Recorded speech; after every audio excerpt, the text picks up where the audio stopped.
Good morning. Join me as usual, breathing in through the nose. Take your time, inhaling, inhaling. Keep breathing until you're all the way full, and then just hold the breath for a moment. And we're going to slowly exhale through pursed lips, looking for twice as long as that inhale. So it's a really controlled, thin stream of breath. Keep exhaling. Really take your time. Do a couple more of those.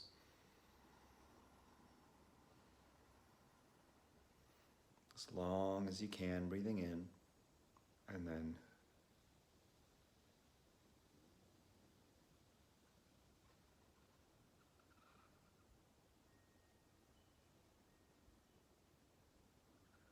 so stay with that breath for a little while if you can. And as you stay with that breath, notice any sounds that you're aware of.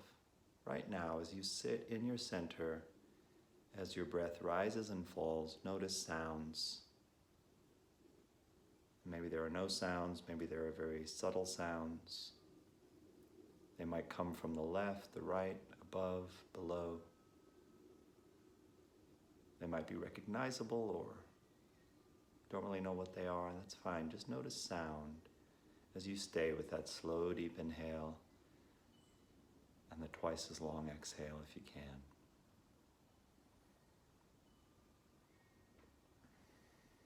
And as you notice sounds, notice also sensations like the air against your skin. You might feel the air on your face, your hands, your arms, your feet, any exposed skin, your neck.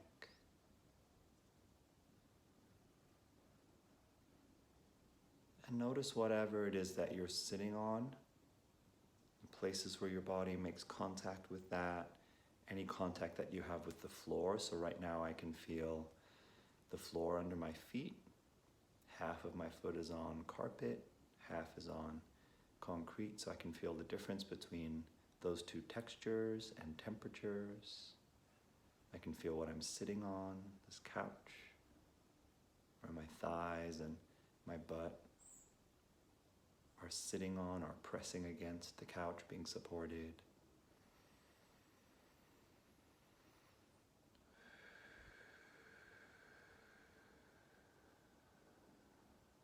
Now notice anything that's feeling good to you in this moment. You might try putting your right hand on your chest and your left hand on your belly. As you notice anything that's feeling good, I really like the sound of the wind chimes coming in through the open window.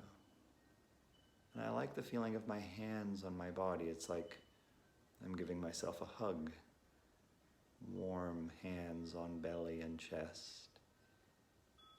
A sense of relaxing deep in my belly.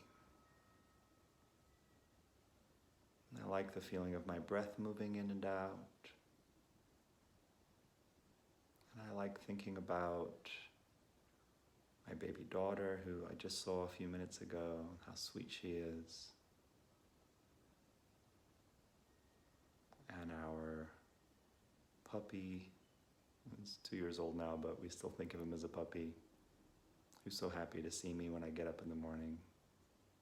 These are things that feel good to me, and acknowledging that and sort of taking in and extending in time that good feeling. So we call this taking in the good or receiving the gifts.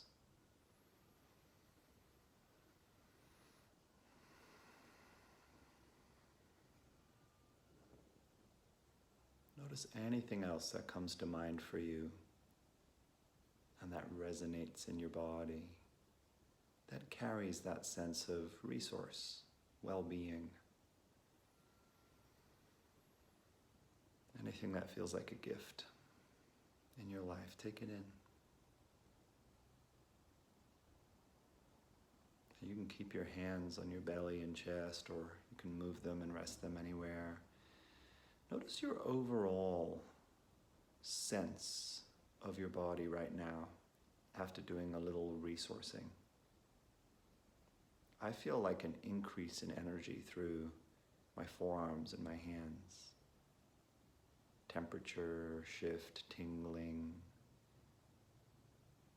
I feel a very pleasant warmth streaming down my legs, a softness in my belly,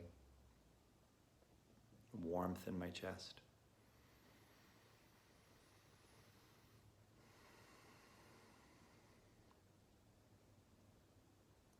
So we have a sort of pre-wired, evolutionary-based negativity bias in our brains. It's just the way our brains evolved imperfectly, is that there's great survival value in being aware of threats and problems. Of course, you need to be aware of threats and problems if you want to survive. And yet, because there's survival value in that, it's kind of overemphasized. It has an ancient basis in our neurobiology, and it's an overreaction, especially to how life is now.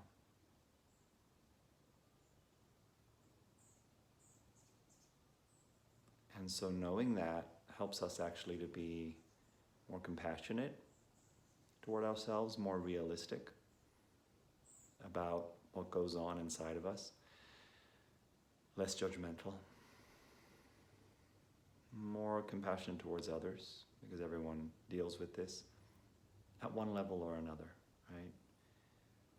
And depending on your life circumstances and what's happened, that negativity bias may be amplified or it may be dampened down, but we all have some version of it.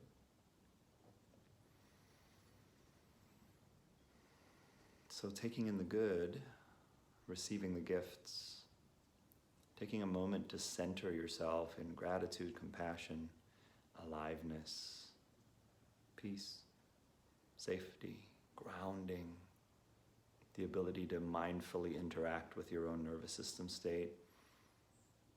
These are wonderful practical tools.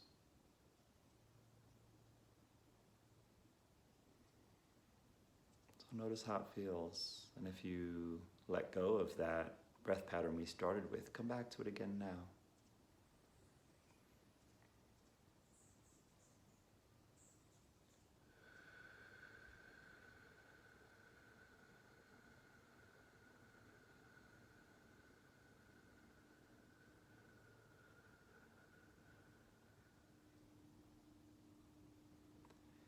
In the absence of really practical, effective tools of awareness practice, it's easy to understand how alluring, how seductive certain types of spiritual claims are, that you can gain control over the universe, right? That you can have everything the way that you want it to be, that you can have some kind of special secret protection.